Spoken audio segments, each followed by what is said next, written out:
본문의 말씀 디모데전서 1장 12, 13절 말씀 중심에서 맡김받은 일꾼이라는 제목으로 함께 말씀을 통해 은혜 나누기를 원합니다. 9월 달에 낮예배 설교의 키워드가 있다라면은 일입니다. 일. 그래서 지난주에는 일하시는 하나님에 대해서 우리가 함께 살펴보았습니다. 이를 좀 더 다른 말로 하면은 직분이요, 사명이요, 소명이요 이런 말로도 그렇게 발전해 갈 수가 있습니다. 오늘은 직분이란 말을 할 수 있겠지만은 아무튼 오늘 우리에게도 일하시는 하나님, 일을 맡기시는 우리 하나님이시다라는 것을 생각해야 할 것입니다. 우리나라나 다른 세계도 그러하건대 어쩌면은 어떤 지도자가 등장한다 할지라도 일자리를 창출하는 것에 대해 상당한 관심을 가지고 있습니다. 일자리를 잃어버리게 하기보다 일자리를 생겨나게 하는 그런 정책들을 펼쳐가고 그런 일들을 관심을 갖게 되는 것을 볼 수가 있죠. 왜냐하면 이 세상에 살아가는 모든 사람들이 먹고 살아야 되기 때문에 경제활동할 수 있는 그런 현장이 있다고 하는 것은 모두에게 다 필요한 현실적인 문제이기도 합니다. 더욱이 어쩌면은 청년들의 일자리를 위해서 여러 가지로 많이 고민되어지고 청년 실업자가 증가되는 이것이 나라의 경제의 불황의 모습으로도 나타나고 있는 것을 볼 수가 있죠. 그래서 대학을 졸업하던 우리 젊은 청년들이 일자리를 찾고 일을 자기가 맡김을 받고 어디에 종사 일한다고 하는 것은 그만큼 또 하나의 행복한 일이 아닐 수가 없다라고 볼 수 있습니다. 더 나아가서는 그 직장에 들어갔다 할지라도 어떻게 하면 더 오래 할 수 있을까? 정년을 연장해서라도 더 나아가서는 임금 피크제를 통해서라도 임금을 덜 받더라도 계속 거기에 소속되어 일하고 싶어하는 그런 욕구들은 우리에게 많이 있기도 합니다. 그래서라도 어떻게 하든지 생산적인 삶을 살아가고자 한다고 하는 것은 우리에게 너무나 고무적인 일이고 또 우리에게 있어야 될 그런 모습이기도 합니다. 그렇지만은 일자리가 부족하다 보니까 많은 실업자들이 있고 일자리를 잃어버려서 생산적인 삶을 살아가지 못하는 그런 사람들도 허다하다라고 볼 수 있습니다. 아무튼 하나님께서 선한 길로 인도해 주시기를 소망하기도 합니다. 우리가 한편 조금 더 우리 각도를 달리해가지고 생각해 볼 때에 우리가 세상에서도 먹고 살아가기 위해서 경제활동하기 위해서 그토록 마음을 열고 또 어쩌면 국가 정책적인 모습에서도 일자리를 만들려고 애쓰고 거기에 책임자들을 세워서 일을 맡기게 하려고 하는 그런 일들이 그렇게 앞서 있고 또 우선적인 정책으로 펼쳐가고 있지만은 우리가 좀 더 각도를 달리 생각해 볼 때 과연 우리는 땅의 것이 아니라 육신의 것이 아니라 현세의 것이 아니라 오늘도 존재하고 영원히 오늘도 역사되고 있는 하나님의 일에 대해서 우리가 얼마나 관심을 갖고 있고 거기에 대해서 나는 영적 실업자로 살아가고 있는 것은 아닌가 우리는 생각해야 할 것입니다. 예수님의 말씀에도 일할 것은 많은데 일꾼이 부족하다라고 말씀하시는 것처럼 지금도 어떤 선교의 현장이든 국내 교회의 목회 현장이든 어떤 교회이든 일꾼이 부족하다는 것은 교회 사이즈가 크든 작든 모두가 다 아우성치는 그런 요청사항이 아닌가라고 볼 수가 있습니다. 그렇다면 우리가 육신적인 일자리 창출만이 아니라 하나님의 나라에 위하여서 이 땅에 내가 살아가는 그것만이 아니라 사후에도 연결되어지고 하나님의 나라에까지도 관련되고 있는 그 사역에 대해서는 우리는 얼마나 거기에 대해서 애를 쓰고 그 한 자리를 차지하기 위해서 얼마나 몸부림치고 영적인 스펙을 쌓아가고 있는가를 생각해 볼 수 있어야 할 것입니다. 우리 하나님은 맡기시는 하나님이시다라고 말씀하십니다. 하나님은 주인이시라는 것이죠. 하나님은 우리의 사장님이시라는 겁니다. 우리의 모든 것에 대해서 육적인 뿐만 아니라 영적인 생계까지도 책임지실 수 있는 그런 능력의 하나님이심을 말씀하죠. 모든 소유의 주인이시여 모든 존재의 주인 되신 우리 하나님께서 우리에게 일하라 그 일거리를 맡겨주시고 오늘도 일하시는 우리 하나님께서 나와 함께 내 일에 동업자가 되라 동력자가 되라 그래서 일꾼으로 부르시고 세우시고자 하신다라는 겁니다. 예수님을 믿는 모든 성도들이 하나님의 나라의 일꾼입니다. 동력자들입니다. 하나님의 사업에 동업하는 자들입니다. 그런 자리에 내가 정말로 채용되었다는 것이 얼마나 귀한 일입니까? 여러분들이 공기업에 들어가는 그렇게 귀한 겁니까? 대기업에 입사하는 것이 그렇게 좋은 것입니까? 어쩌면 이제는 명문대학 가는 것보다 어떤 직장에 취업했느냐가 더 중요한 안건이 아닌가라고 볼 수가 있죠. 명문대학 나왔다 할지라도 직장을 제대로 잡지 못한다면 도리어 걱정거리가 아닐 수가 없습니다. 그렇습니다. 어떤 직장이든 어떤 사업체든지 우리가 몸담고 일한다는 귀한 일이면서도 과연 그것을 관심을 가지는 만큼 영적인 하나님의 거룩한 일에는 난 실업자로 살아가고 있고, 그러면서도 아무런 노력도 하지 않고 정말로 영적 일자리를 창출하고자 하는 그런 모습 속에서 거기에 동참하고자 하는 나는 아무런 관심도 없이 준비도 없이 살아가고 있지 아니한가라는 것을 생각해야 할 것입니다. 그렇습니다. 세상의 육신적인 경제활동에 일자리를 잃어버린 그것이 문제가 아니라 더 큰 문제는 영적인 실업자로 그저 소극적으로 수동적으로 살아가는 것이 더 큰 문제일 수 있다라는 것을 우리는 늘 생각하며, 오늘도 하나님 우리에게 맡기시는 하나님으로 말씀하고 있는데, 맡김받은 일꾼이 되었다고 하는 것, 하나님의 거룩한 사업의 현장에 내가 거기에 그 사원으로 직원으로 채용되어 합격을 함을 받았다라고 생각할 때 우리는 세상에 어떤 공기업이나 대기업에 들어가는 그 이상으로 우리는 감사할 수 있어야 되고, 감격하면서 하나님 앞에 온 마음 다해 내가 헌신하겠습니다, 그런 자세로 섬겨가는 것은 지극히 그만한 가치와 의미가 있다라는 것을 우리는 생각해야 합니다. 세상의 것만이 중요한 것이 아니라 과연 하나님의 나라 건설을 위해서는 어떻게 맡김을 받고 헌신해 가고 있는가를 생각할 수 있어야 할 것입니다. 오늘 본문을 통해서 우리 주님께서 우리에게 맡기신 것이 있는데, 맡김받은 일꾼으로서 우리에게 무엇을 맡겨주셨는가?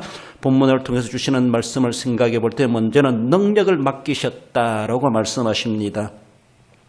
12절에 나를 능하게 하신 그리스도 예수 우리 주께 내가 감사함은, 오늘 본문에 어쩌면은 사도 바울은 디모데전서를 쓰면서 사도 바울의 고백일 수도 있겠지만은 나를 능하게 하셨다, 이 능하게 한다는 말은 엔디나모라는 그런 헬라 단어를 사용하고 있습니다.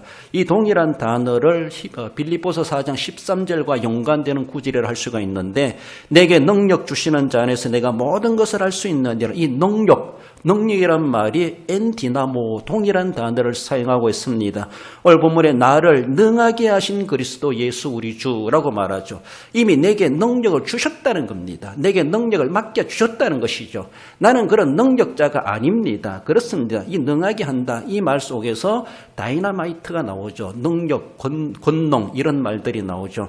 능하게 하셨다, 다이너마이트처럼 능력을 폭발적으로 감당할 수 있는 그러한 자들로 하나님이 우리에게 이미 그런 은사를 주셨다 할까요? 그 사명을 감당할 수 있는 능력의 기반을 하나님이 다 갖추어 주셨다는 겁니다. 그래서 내게 능력 주시는 자 안에서 내가 모든 것을 할 수 있느니라. 모든 것을 할 수 있고도 남을 능력을 하나님은 오늘 우리에게 나를 능하게 하셨다, 하나님 우리에게 이미 그 능력을 우리에게 입혀주셨다라는 겁니다. 우리는 그런 능력자가 아니죠. 우리는 그런 힘을 발휘할 만한 그런 능력 있는 자가 결코 아닙니다. 그래서라도 시편 기자도 18편 1절에서도 나의 힘이 되신 여호와여, 나의 힘이 되신 여호와여, 내 힘은 오직 하나님으로부터 나온다. 내가 주님을 사랑합니다. 그렇습니다. 내 힘이 되시고 내 기력이 되시고 내 삶의 모든 힘이 되시는 그 하나님, 나를 능하게 하시고 내게 능력을 주신 하나님이심을 고백하는 믿음의 사람들을 우리는 볼 수가 있죠. 그렇습니다. 내가 예수 그리스도로 말미암아 구속을 받고 하나님의 자녀가 되었습니까? 우리는 우리 속에 이미 하나님의 능력, 하나님 주시는 그 능력, 내게 능력 주시는 자, 바로 그 능력이 이미 우리에게 주셨다는 것이죠. 그 능력을 우리에게 맡겨주셨습니다. 그 능력을 입은 자로서 능력은 능력자답게 살아가야 되죠. 능력을 입었음에도 불구하고 능력을 발휘하지 못하고 무기력하게 살아간다면 그 능력을 땅에 묻어두고 살아가는 한 달러다 받은 종과 무엇이 다르겠습니까?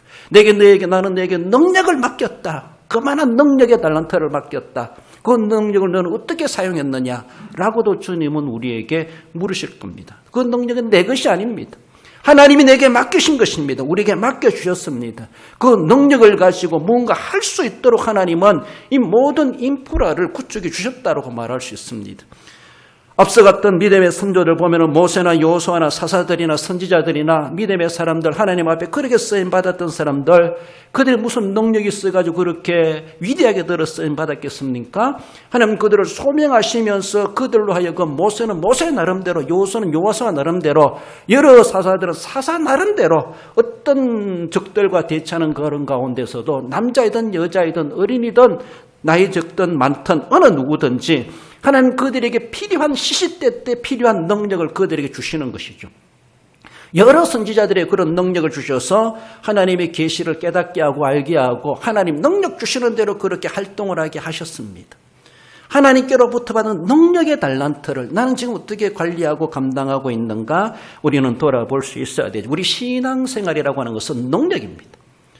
세상 말로 무기력하고 밥 먹었는지 죽 먹었는지 그렇게 아무런 활기도 없고 눈에 비치도 나지 않고 세상 말로 죄송한 비실비실하게 신앙생활 그건 아니라는 것이죠. 신앙 그 자체는 하나님의 능력이라는 것이죠. 우리에게 우리를 능하게 하신 하나님이십니다. 예수 그리스도는 그렇게 나약하신 주님이 아니시라는 것이죠. 우리 주님은 무기력한 그런 하나님이 아니시라는 것이죠. 오늘 우리에게 주신 예수 그리스도 그분께서 우리에게 능력을 주셨다고 말씀하십니다. 그렇다면 우리는 세상에서는 조금 힘 빠지고 그렇게 살아간다 할지라도 주님 생각하니까 그래 내가 교회에 올라간다, 내가 신앙생활한다, 내가 믿음생활한다, 여기에 대해서는 막 생각이 달라지고 눈빛이 달라지고 마음가짐이 달라지고 자세가 달라져야 되죠. 오늘 아침에도 어떤 프로그램 보니까 자기 아들에게 숙제하라라고 하면은 얼굴빛이 달라지고 나가 놀아라 하면 얼마나 기쁘고 막 얼굴이 표시가 난대. 애 얼굴에 표시가. 그러니까 세상에 돌아보면 시달리고 숙제에 짓눌려 살아가는 학생처럼 그런 모습일 수 있겠지만은 그런 가운데서도 역사하시는 나는 하나님을 믿는 사람이다. 나는 세상의 삶을 살아가는 것뿐만 아니라 나는 신앙인이다. 난 지금 신앙 생활하고 있다. 이것이 바로 내게 능력 주시는 자 안에서 나를 능하게 하신 하나님을 제대로 인식하고 살아가는 사람의 모습이죠. 그렇습니다. 믿는다 하면서도 부정적으로 그리고 아주 소극적으로 죽느니 뭐 이런 소리만 했었고 사람들에게 믿는다는 그런 입술로나 눈빛으로나 생활로나 생활의 활기로 바라보면은 정말로 볼수록 실망스러운 그런 모습은 결코 아니라는 겁니다. 우리 신앙생활 그 자체가 막 생동감이 넘쳐나는 것이 본성이라는 것이죠. 그게 본래의 모습이라는 것입니다. 내게 능력을 맡기신 우리 주님께서 나는 너를 그렇게 무기력하게 살아가도록 두지 않았다. 나는 너에게 그것을 무기력한 것을 이겨낼 수 있도록 능력을 줬는데 그 능력을 어찌 했느냐. 그 능력을 덧입어 능력을 맡김받은 일꾼이다라고 하는 것을 말씀합니다. 이 능력이라는 말을 단순한 추상적으로 생각하기보다 이 능력을 어인화해가지고 사람으로 비해본다라면은 장자라는 게 장자 같아야 된다는 것이죠. 오늘날에는 뭐 장자, 차자 뭐 그렇게 구분이 잘 안 되고 그런데 우리가 전통적인 모습으로 생각해 볼 때 그래도 맏아들, 맏딸 하면은 남다르지 않습니까? 그렇습니다. 맏아들로 태어나고 싶어 태어난 건 아니지만은 그만한 또 책임감이 있고 맏이는 맏이답다, 막내는 막내답다 그런 모습이 있기도 합니다. 그러나 그런 순서가 중요한 것이 아니라 도리어 막내가 맏이 노릇하는 집안도 있기도 하고 맏이면서도 막내 맛도 못한 그런 장자도 있지 아니한가라고 볼 수 있는데 성경의 전통적인 사상으로 생각해 볼 때 이 능력자라고 하는 것은 장자를 인간적으로 말해 볼 때 말해 볼 수가 있습니다. 바로 그 장자의 권위와 그 지위라고 하는 것은 바로 능력이라는 것이죠. 예를 들어 말해 볼 때 창세기 49장 3절에 야곱이 그가 임종의 직전에 그의 12아들들에게 축복하고 예언하는 그런 내용들 중에 맏아들 르우벤을 향하여 하는 말이 있습니다. 르우벤아 너는 내 장자요 내 능력이요 내 기력의 시작이라 위풍이 얼등하고 권능이 탁월하다마는 이렇게 말합니다. 장자라는 것은 바로 그렇다는 겁니다. 장자는 내 능력이라는 것이죠. 아버지의 기력의 시작이라는 것이죠. 그 위풍이 월등하다는 것이죠. 권능이 탁월하다는 겁니다. 이것이 바로 장자에게 내포되고 있는 속성이요 상징이라는 것이죠. 옛날에 장자라는 그런 모습, 이런 모습이라는 것이죠.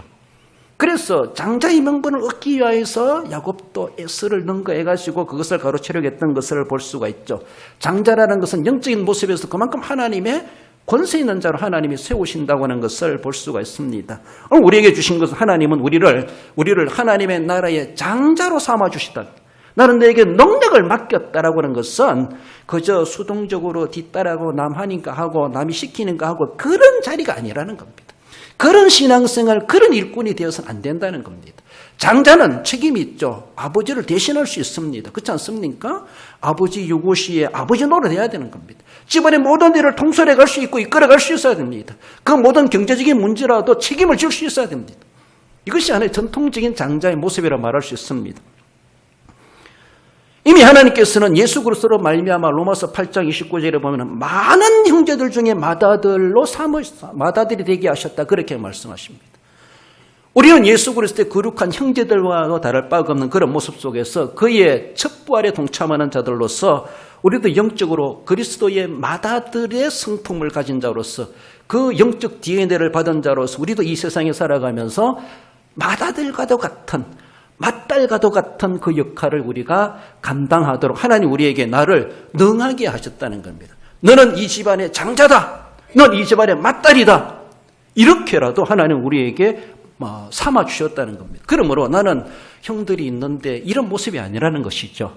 출생적인 서열을 이야기하는 것이 아니라 하나님 나를 하나님의 교회에 장자로 삼아주셨구나. 나를 능하게 하셨구나. 나를 능동적으로 일을 하도록 모든 형제와 모든 가족들의 솔선수범하게 정말로 모든 일을 내가 앞장서가고 거기에 대해서 개척적인 정신을 가지고 일하라고 하나님 나를 세워주셨구나. 하나님은 일하시는 하나님 우리들로 하여금 그런 일꾼으로 삼아주심에 대해서 능력을 맡겼다. 이렇게 말씀하고 있습니다.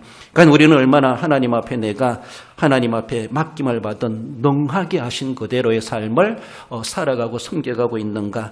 하나님의 교회는 그렇게 정말로 청청하고 능력이 넘쳐나고 거기에는 생동감이 넘쳐나는 현장일 수밖에 없다고 하는 것을 보여줍니다. 맡김받은 일꾼으로 우리는 하나님 앞에 능력을 입은 자들로서 하나님이 무엇을 맡겨주신지 간에 모든 것을 할 수 있느니라. 그런 능력자임을 기억하며 주님 앞에 정말로 능력 있게 주님 앞에 섬겨갈 수 있어야 할 것입니다. 맞이가 되고 맞딸이 되는 그 역할들이 우리가 해야 될 일이고 세상 사람들에게 맡길 수가 없다는 것을 기억하며 내가 하나님의 나라에 어쩌면 내가 이 사회에 내가 장자가 되리라 라는 그런 자세 속에서 하나님이 영적인 능력을 주신 그대로를 육신적인 삶에서도 그 역할을 감당해 가는 자 되어야 할 것입니다. 하나님 맡기신 것이 무엇입니까? 두 번째로는 충성을 맡기셨다라고 말씀하십니다. 나를 충성되이 여겨. 이 충성이란 말은 피스토스란 말인데 사실 이 말은 믿을 만하다, 신실하다, 신뢰하다,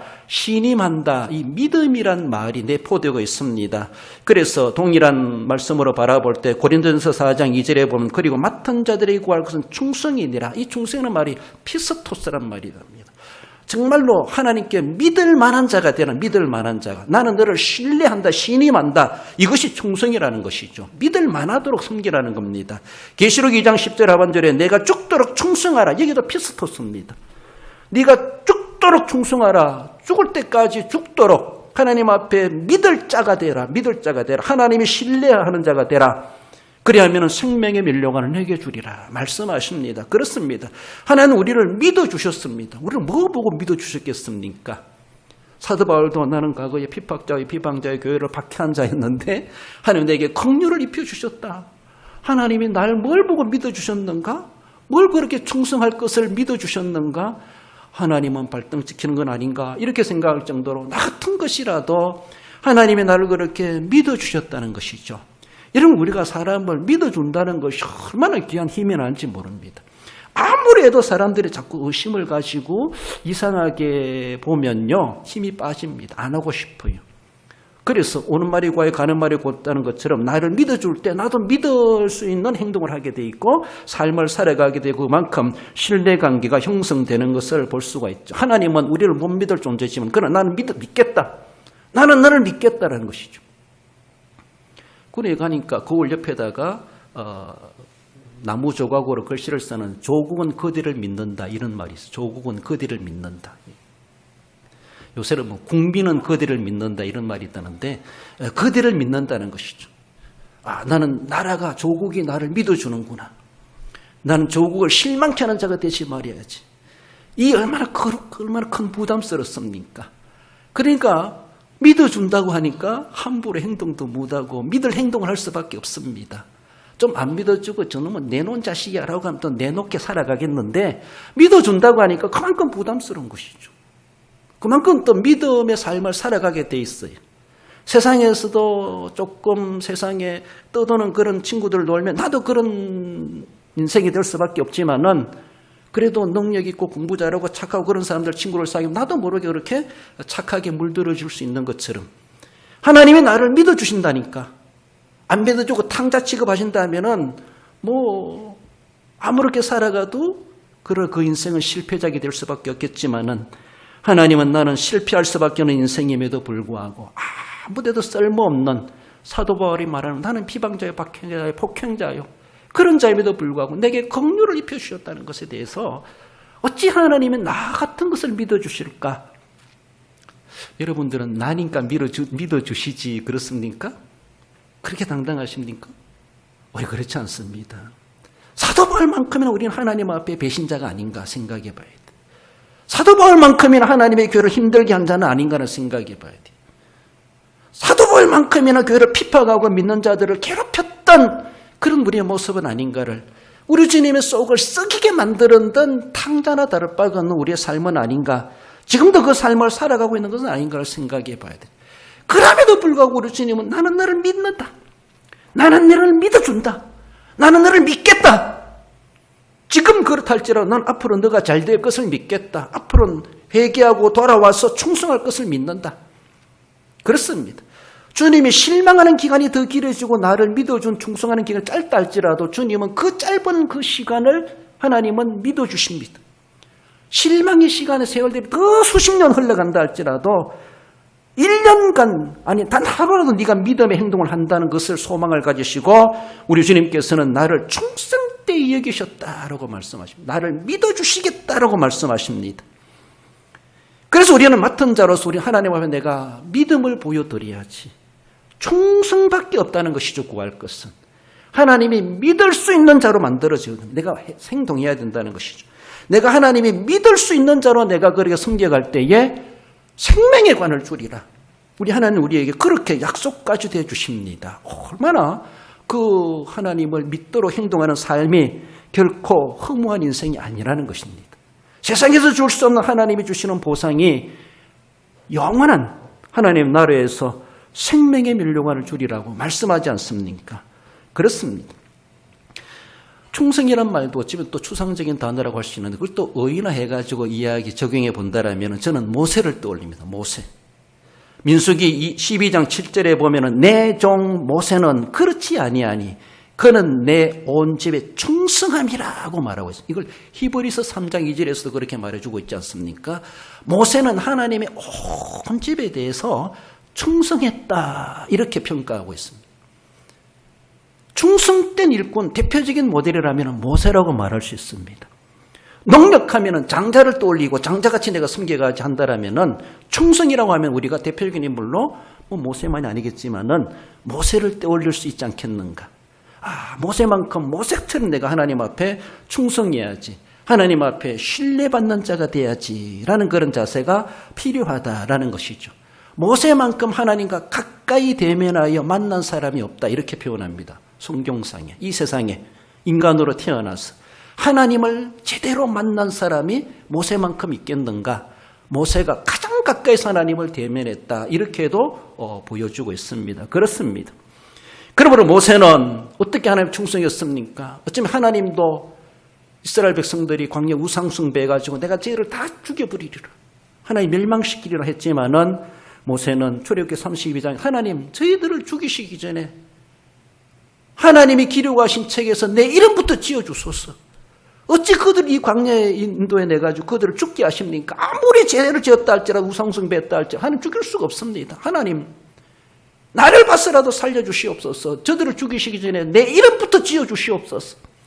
이렇게까지 하나님의 백성들을 위해서 하나님 그는 목숨을 걸고 지도자로서의 책임을 감당했던 얼마나 충성스러운 모습입니까? 하나님의 뜻과 반하는 기도를 하고 있는 모세겠습니까? 도리 하나님은 모세를 더 귀하게 여겼을 겁니다. 너는 그렇게까지 하는구나. 나는 저희들을 멸망시키려 하는데 너는 그렇게까지 이 백성들을 사랑하는구나. 참 지도자 맞죠? 지도자 같은 심정을 가진 모세를 보시면서 하나님도 모세의 그 충성심을 얼마나 감동하셨겠는가. 하나님 좋습니다. 하나님 기분대로 하세요. 이렇게 하면 하나님 기분 맞춰주는 겁니까? 아니라는 것이죠. 하나님은 멸망시키려고 하는 마음을 정하셨다 할지라도 하나님 안 됩니다. 하나님이 기록하신 이름에서 내 이름을 지어주세요. 그러면은 내 이름부터 지어주세요. 이렇게까지 했던 사람. 요한복음 10장에 나오는 착한 선한 목자와도 같이 자기 양들을 위해 목숨을 버리거니와 진정한 목자상의 모습을 가지고 있는 모세를 보죠. 모세는 그렇게까지 하나님 앞에 충성했고 하나님의 선민을 위해서 그렇게 희생적으로 섬겨갔던 모세이죠. 저는 생각해요. 다른 사람 다 안 들어가도 하나님 모세만큼은 가나안 땅에 들어가게 해줘야 되지 않느냐라고 했는데 그럼 모세도 하나님은 못 들어가게 하셨습니다. 모세의 그 한 가지 허물 때문에서라도. 그러한 모세, 어쩌면 모세처럼 하나님의 교회를 아끼고 사랑하고 하나님의 그 속 심정을 알아가면서 하나님의 진노로 누구를 뚫리게 만들어갈 정도로 충성할 것이 무엇인가를 알고 충성했던 모세를 우리는 생각해 볼 수가 있습니다. 그렇습니다. 우리가 교회를 섬겨가는 자들로서 모든 직분자들이 가져야 될 하나의 조건 중에 하나는 디모데전서 3장 11절에 보면 모든 일에 충성된 자라야 할지니라고 말하고 있습니다. 교회 직분자의 모든 일에 충성된 자이어야 조건 중에 하나라는 것이죠. 여러 가지 조건들도 있지만 모든 일이 무엇입니까? 무엇을 맡기든지 거기에 대해서 내가 충성하겠습니다. 내가 감사함으로 섬기겠습니다. 이런 핑계 저런 핑계 이런 조건 말 따지지 아니하고 그렇습니다. 내가 주님 앞에 엎드려가지고 나 같은 것이라도 그 일에 내가 나를 채용해 주십니까? 나에게 그렇게 맡겨 주십니까? 내가 영적 실효자로 살지 않게 하시고 남들이 기피하는 그 일이라 할지라도 그 모든 일에 충성할 수 있는 자라야 할지니라는 것이죠. 우리는 모두 하나님 앞에 맡김받은 자들입니다. 무엇을? 충성을 맡김받은 자들이죠. 내가 골라서 하는 것만이 아니라는 것이죠. 무엇을 맡기든지 간에 정말로 그렇게 충성해야 되죠. 예수님께 아버지 하나님께서는 십자가를 맡기셨습니다. 인간적으로 예수님도 어찌 이것을 감당할 수 있을까? 아버지요. 그냥 지나가게 하면 안 되겠습니까? 인간적인 욕심이기도 하죠. 바람이기도 하죠. 그러나 아버지께서 맡기신 십자가죠. 제 몫에 튄 십자가죠.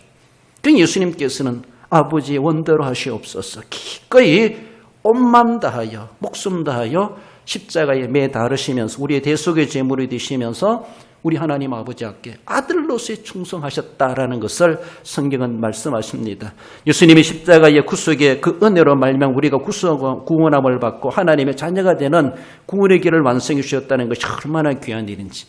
한 분의 그렇게 희생이 우리의 구원이 되어졌고 내가 하나님 앞에 그렇게 어쩌면 모세처럼 예수님처럼 사도 바울처럼 그렇게 충성을 결심하고 하나님 섬겨갈 때에 내 뿌려진 그 충성의 씨앗이 많은 영혼들을 살려낼 수 있는 그리고 하나님의 교회를 더 새롭게 만들어갈 수 있는 놀라운 능력이 발휘해 질 수가 있다는 것을 말씀하고 있습니다. 그러므로 하나님 내게 맡기신 것이 무엇인가 바로 나를 믿어주셨다는 것을 충성을 맡기셨다는 것을 기억하며 어쩌면 모세처럼이라도 우리는 주님 앞에 섬겨가야 할 것입니다. 마지막으로 우리에게 맡기신 것이 무엇입니까? 우리는 무엇을 맡았습니까? 직분을 맡았다라고 말씀하고 있습니다. 내게 직분을 맡기심이니 직분이란 말은 디아코니아란 말인데 한마디로 집사란 말입니다. 집사란 말은 디아코노스란 말인 동일한 단어입니다. 바로 이 집사, 고용인, 하인이란 말, 하인. 나를 하나님의 집에 고용인으로 삼으셨다는 것, 나를 고용해 주셨다는 겁니다. 나를 또 좋은 말로 나를 그 대기업에 채용해 주셨다는 시험에 합격해 주셨다는 얼마나 귀한 일입니까? 그렇지 않습니까? 하나님이 사장님이시고 하나님이 CEO시고 하나님이 그룹의 회장님이시고 하나님이 그 모든 일에 사업에 하나님의 거룩한 사업에 이만한 대기업이 어디 있습니까? 이만한 대기업이 어디 있습니까? 우리나라 아무리 대기업이라 할지라도 더 미국이나 다른 데 갔다 오면은 뭐 중소기업밖에 안 된다 이렇게 말하기도 하는데, 세상의 대기업에 들어가는 그렇게 명예스러운 일인데, 하나님의 나라, 하나님의 거룩한 사업에 하나님 뭔가 이루시고자 하신 그 거룩한 일에 나를 거기에 죄송한데요, 청소부를 할지라도 고용해 주셨다면 얼마나 귀한 것이겠는가. 나도 그 회사의 사원이다 하는 일은 몰라도 명색이 사원이라는 것이죠. 그 사원에 마크를 달고 다니는 거예요. 우리. 그렇습니다. 거기서 잘해 보십시오. 적은 일에 충성하였으면 내가 많은 것으로 맡겨놓으라. 한 단계 한 단계 승진해 갈 수 있어요. 우리 하나님 우리에게 그런 직분을 맡기셨습니다. 지금은 하인 같고 남에게 시달리고 명령을 받는, 하달받는 그런 위치에 있는 자 같지만은 얼마나 귀한 자리인지 몰라요. 그 자금 받은 한 달란트를 소중하게 여기고 내 이것을 가지고 최선을 다해보리라. 그 중심을 보시는 하나님 앞에 눈에 들어보세요. 왜 발탁하지 않겠습니까? 왜 쓰임받지 않겠습니까? 이 직분이란 말을 다르게 보면 청직이란 말로 말해볼 수가 있습니다. 베드로전서 4장 10절에 보면 각각 은사를 받은 대로 하나님의 여러 가지 은혜를 맡은 선한 청지기 같이 봉사하라. 청직이란 말이나 집사란 말이나 동일한 말입니다. 그렇습니다. 그럼 우리는 하나님의 나라의 청직이라는 것이죠. 청지기는 뭐예요? 사전적으로 보면 남의 것을 대신 맡아 지키고 관리하는 사람, 짧게 말하면 집안일을 관리하는 자, 집안의 관리자. 그렇죠? 어쩌면은 보디발의 집에 요셉이 종으로 들어가서 총리가 되죠. 집안의 모든 소유를 관리하는 책임자.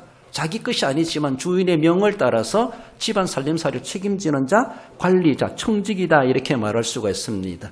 디도스 1장 7절에서도 감독은 하나님의 청지기로서 책망할 것이 없고 하나님의 교회 직분자로서는 청지기라는 하나님의 청지기가 된다는 것. 하나님의 청지기. 하나님이 주인이시고 하나님이 나를 그의 청지기로 불러주셨다는 것, 삼아주셨다는 겁니다. 내게 직분을 맡기심이니라고 그렇게 말씀하고 있습니다. 내 것이 아니에요. 하나님의 것을 내가 관리하는 자로서 청지기라는 것, 청지기. 우리는 자꾸만이 내가 받은 직분은 내 것처럼 내가 주인 행세하고 내 마음대로 하려고 하고 제 소견대로 하려고 할 때가 얼마나 많은지. 처음에는 하나님께 받은 그 은혜가 얼마나 감사한지 눈물을 흘리며 안수받고 받았음에도 불구하고 지나고 나서는 이제 내 것이 되었다. 그 안수해 주신 하나님에 대해서는 온데간데 없어버리고 내가 최고인 것, 내가 주인이 된 사람. 어쩌면은 남의 회사를 늑탈하는 거나 다를 바가 없는 자기가 주인이 되어버리는 이런 반역행위 어디 있겠습니까? 우리는 늘 하나님 앞에 시작과 끝이 청직입니다. 주님 앞에 가는 그날까지 난 하나님 앞에 청직입니다. 난 주님 앞에 고용인입니다. 주님 지금이라 나를 해고시키면 나는 끝장나는 인생입니다. 그런 자세로 하나님 앞에 거룩하게 잘 보이려고 해야 되죠. 거룩하게 늘 신뢰받으려고 그런 삶을 살아가야 되죠. 혹여나 나의 허점을 보시고 나의 먼지를 보시고 주님 실망하시면 어떨까? 나를 해고의 자리에 그게 포함시키면 어떨까? 우리는 늘 거룩한 불안을 가질 수 있어야 되죠. 하나님 앞에 내가 그렇게 어떻게 하든지 그래서 잘못을 회개하고 인정하고 늘 정결한 심령을 하나님 앞에 나아가려고 하는 그런 자세. 다 직분을 받은 자로서 청지기의 자세, 그런 자세가 우리에게 필요하다라는 겁니다. 청지기를 생각할 때 인간적으로 인편으로 바라보면은 아브라함의 종 엘리에셀. 아브라함은 그를 나의 상속자가 되겠나이다. 하나님께 보고할 때 그 이름을 거명합니다. 부자한 아브라함이. 어쩌면 자신의 많은 재산을 물려줄 만한 그 종을 그렇게 신뢰할 수가 있겠습니까? 엘리에셀 같이 청지기 노릇 해야 되죠. 보디발의 집에 요셉과도 같이 해야 되죠. 청지기의 하나의 모델이 아니겠는가 그런 생각해 봅니다. 우리 하나님의 교회 직분자로서 나도 어쩌면 엘리에셀처럼 아브라함의 가문에 섬기고 있는가? 내가 요셉처럼 보디발의 집에 그렇게 청지기 노릇하고 있는가? 하나님의 나라, 하나님의 교회 내가 청지기로 섬겨가고 있는가? 내가 엘리에셀을 갖고 요셉 같은가 늘 생각해 봐야 되죠. 그냥 욕심을 갖지 않고 오직 주인의 것을 가지고 주인의 뜻을 따라 주인의 마음에 들도록 그렇게 생을 다하여 충성해 가는 것. 결국은 하나님은 그렇게 섬겨갔던 요셉을 애굽의 총리까지도 삼아주셨다라는 것을 볼 수가 있습니다. 마태복음 25장 달란트 비유는 어쩌면 청지기 이야기다라고 말할 수가 있습니다. 마태복음 25장 14절에 또 어떤 사람이 타국에 갈 때에 그 종들을 불러 자기 소유를 맡긴가 같으니, 자기 소유는, 이 자기는 하나님이시죠. 하나님께서 우리를 두고 가셨습니다. 내가 다시 오리라. 다시 왔을 그때에 맡겨놓은 것을 보자 하실 때가 있다고 하는 것을 분명히 말씀하고, 우리는 지금 그 경작의 기간을 우리가 살아가고 있다고 볼 수 있습니다. 언젠간 주님께서 오셔서 내가 너에게 맡겨놓은 달란트를 보자. 너는 어떻게 청지기로 살아왔는가라고 보자. 무엇을 남겼는가 보자. 우리를 하나님의 거룩한 사업에 우리를 채용해 주셨습니다. 그게 나를 직원으로 합격시켜 주셨습니다. 얼마나 귀한 일입니까? 세상에 어떤 취업도 그렇게 귀한 일인데 이 귀한 직분에도 우리는 그렇게 소중하게 여겨야 됩니다. 그런 세상 직장을 지키기 위해서 교회를 등한시하고 주의를 성수하지 못하는 이런 모습들이 있지 않냐가.